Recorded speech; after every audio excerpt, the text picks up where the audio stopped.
What's up guys, this is Scher talking, welcome back to my channel. In today's video we'll be discussing the second SaGa Soul banner that just got announced. We have the information they released a second video, but the game already got an update. This release will be today's reset, and well, let's give the first impressions preview of the units. But before we go, let's just talk about one topic. We now know that these new weapons here from the new event will have a chance of getting a passive called All SaGa. That means that this will work as a series passive increase that works for all series. That means that if you get a weapon with 3 times All SaGa, it will work for all characters of that weapon type. Well, that's actually very good news, because foraging is just very boring, to be honest. Okay, so let's go to Reddit again. In a post by Hans43, he compares all the changes in global compared to JP, and well, they tried to do something here that, well, didn't catch my attention, and I'm explaining why. Well, the first character here is Christoph. He's the same as Jorg. He uses sword and also uses the holy element, so you need a holy weapon. That's why we're gonna get one on the event. He is not really stellar in anything here. You can see that his STR is just average, endurance is good, will is good because he's a tank. His agility is just okay. Everything else doesn't matter much. Now, for passives, he has Scroomguard. That's right, another character with access to Scroomguard. First Muse, then Maria, and now Christopher. It's becoming a little bloated. Maybe we'll see it even more. It's good and bad. Good because we have more options. Bad because it removes the exclusivity of that passive. But it's good to have different options, right? Besides, he also carries 10% damage increase to everyone, as long as everyone is alive. Well, I still prefer the extra effect from Maria, for example, or even Muse. Then we have turn begins, he grants himself a heat up, that increases the damage potential by 20% for the whole fight. So, 5 stacks max means 100% damage increase by turn 5. He also recovers 2 BP by the end of a turn, so this is a character that uses 5 BP per turn. The third one, damage increases by 20%, so he will reach 120 when you consider this, or 130 as long as everyone is alive. Then he also grants himself a defense up of medium effect that will decrease damage taken by 10%, and it stacks 5 times. Well, this is the same type of passive that you have with Chef Poke and some other units. In the end, it will be equal to around 40% damage reduction when you have all stacks. So good enough, because this character has good endurance and will. It will reduce damage taken by quite a lot. Moving on, we have skill number 1, that is single target attack with only 1 BP cost. The power is weak, but it grants morale up smalls while surviving allies. That increases damage potential by 15%. Well, it's a pretty cheap and weak buff, but it's just there. The second one is a 3BP spell, but this one does not need the holy element, because it doesn't have any effect that will benefit from an increase of the holy element. He only gets benefit by inheriting from his past style. It's fast, and it will buff all status of a particular character by up to 40%. You probably have to manually level this up, because it starts with only 30% value manual for a single target buff. Well, I don't really like this. It's good because it's fast, but we have so many buffers that can buff everyone every turn. To just rely on a single target buff, well, I don't think it's good enough. Moving on, the third one is a fast attack that it's single target, only double S power, and well, it grants an attack boost and an OD attack boost before he even attacks, and then he attacks. So the attack boost increases damage by 30%.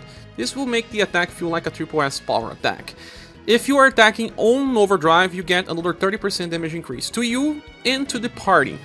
It's good, right? Because it's an extra way to increase damage. But it depends. The 30% attack boost is just 1 turn, and the overdrive boost is just 1 turn. That means that it's just that moment that you increase damage, and not for the whole fight. See that it's a little more situational. We don't have characters that get to overdrive all the time. Well, it still takes 2, 3, 4 turns depending on the build and the characters. So it's nice boost, but why would you bring him to a fight? Because of that Scroomguard. We have other characters that give Scroomguard. Because of that single target buff, we have characters with AoE buff. Because of that attack boost, well, we have Painter Gustav.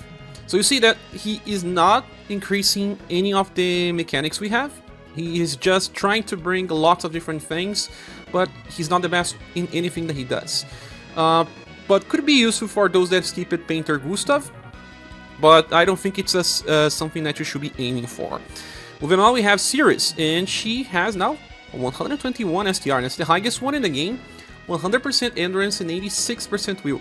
She actually has a very good rotation, and it's like Action Switch but with a different name and different boosts. She, when using a normal attack, will buff her own endurance by 15% and also recover her own HP by around 220. Then when she uses Slash attack, she will grant herself a defense boost, increasing damage taken by 15%. Will also buff her own will. That value will be 15%. And then on a Pierce attack, she will grant herself an attack boost that increases damage potential by 20%, lasts for 3 turns, stacks, and also buff her own STR. So let's try to understand this. You would not be seeing that endurance buff too much if you have her Minerva style. Remember, Global Axe Minerva can inherit Piercing Slash, a 0 BP skill that it's both Slash and Pierce, that will trigger all 4 effects from the switch. Or you can just use normal attack, but it's not as good because that Piercing Slash buffs STR, will buff the defense boost, will attack boost and STR again. So that's how she actually will just build to become a very strong attacker. Then with the second passive, she will start with 12 BP and recover 2 BP by weak attacks. That means that she actually was designed to fight versus enemies weak to Slash and Pierce. Then the last passive is fired up 7. As you can see, she doesn't have any damage reduction passive on turn 1. She needs to attack and build her defense boosts. And she will actually have similar damage reduction to cards with 40% by turn 3. So you have to understand that she would take more damage on start. But the good thing is she has an attack that self-heals 3 times. This attack here uses 10 BP. 3 attacks with Slash and Pierce damage and deep power. But it will only trigger the switch once. So you get 4 effects out of it, but only once. Then she also has the skill number 1, that it's a roll attack with Pierce and Slash damage in double S power. The good thing is that this will be enough to farm story mode. I don't know if it will farm events all the time, because sometimes double S power is just not enough. Especially recent events, we are needing to bring very, very strong nukers, and she only has 40% on start, till she builds attack boosts just for long fights, not for farming. Then the third skill is a 12 EP double S power attack that grants herself Guard Up, very large, decreasing damage taken by 40% for 5 turns. That's actually very nice. There's something that you see here, she needs to land weak attacks, and this skill is only Slash. So if you are using her for Pierce weak content, she's only gonna get 3 BP back, so she will need 4 turns in order to use this attack again. So breaks her damage cycle. If you want to use her for Pierce, you will probably have to ignore this and rely only on the defense boost part, and use the skill number 2 as a nuke option. You can inherit from Global Axe Minerva something like Acupuncture Plus, that is Pierce, but again, you are just triggering one part of the switch. I do believe that you're okay using the skill number 2. It's 3 hits, it's deep power, but high deep power. It will do good enough damage, especially if you have a Remembrance Weapon. Without the Remembrance Weapon, the damage will be lower, but since she scales super well by self-buffing, especially with Piercing Slash if you get, Ceres' design exactly works. I think that she will be a very good player for Remembrance if you are not done with that yet, or thinking about the future. For serious challenges she works well as well, but I don't think people will use her for real challenges because we have better damage dealers to use for romancing fights. You are only going to use Ceres if you are locked into last options, like if you need to bring characters that belong to the romancing saga to Ceres, for example. Moving on, we have Hercules, and he even has higher STR, 122, beating the 121 from Ceres. And well, his endurance and we were actually pretty nice, agility is good as well, and that's it. He is a character made for damage, but can take some damage as well. For passives, the first one, by the end of a turn he gets 25 points of Overdrive Gauge. That's big. You can get even more than that on JP, but 25, it's step beyond what we have in global that was just a small value that gives you 15, the same value as Witch's Daughter, Time, and many others. And he also has 37% chance to self-recover HP by around 1000. Then the second one, he grants himself an Over-Enhance that will increase overdrive damage by 30%, and he can stack this 5 times per battle. So by turn 5, he will have 150% damage increase on overdrive. And then by the end of a turn, he gets 1 BP, so he's a 4 BP per turn character. Then with passive number 3, he increases damage by 20% at all times, plus 15 on combo, and another plus 15 on overdrive, that you get 50% damage increase when you are on overdrive because it stacks all effects. Also, when being attacked, damage will be reduced by 25%. That's good enough for a character with high status, right? Moving on for skills, we have a free 0 BP one that has the power, and before you attack, you even buff your STR. That's nice because even if you get to overdrive without BP, you can use this to just do something. Then skill number 2 is Strange. Well, this one does not do damage, it's just support. It will recover his HP, and then will grant him another stance of Over-Enhance. That means 30% damage increase on overdrive, right? He can use this only 3 times per battle. It will also give him a defense up that decreases damage taken by 10%, stacks. So when you start fight with Hercules, you will probably gonna use this 3 times in a row to get all your stacks. You can actually only use it 2 times, because you may already be on overdrive by turn 3, and then you should do damage. Then on turn 4, you return to use this again. Then by turn 5, you may be on overdrive again, depends on the situations, and you will be able to just unleash all his damage potential. By turn 5, he is maxed. Then, skill number 3, it's a 10 BP skill with triple S power that has just slash damage. Before he attacks, he buffs his attack by 30%, and then he attacks. Well, this is the main part. When he's on overdrive, he will also grant himself another stance of his passive number 1. That gives him 25 points of overdrive gauge and a chance to heal. The chance to heal will not be that important. It's more about the overdrive gauge building up faster so that you can get into overdrive again. So what needs to be said about this character is he gets insane amounts of damage on overdrive.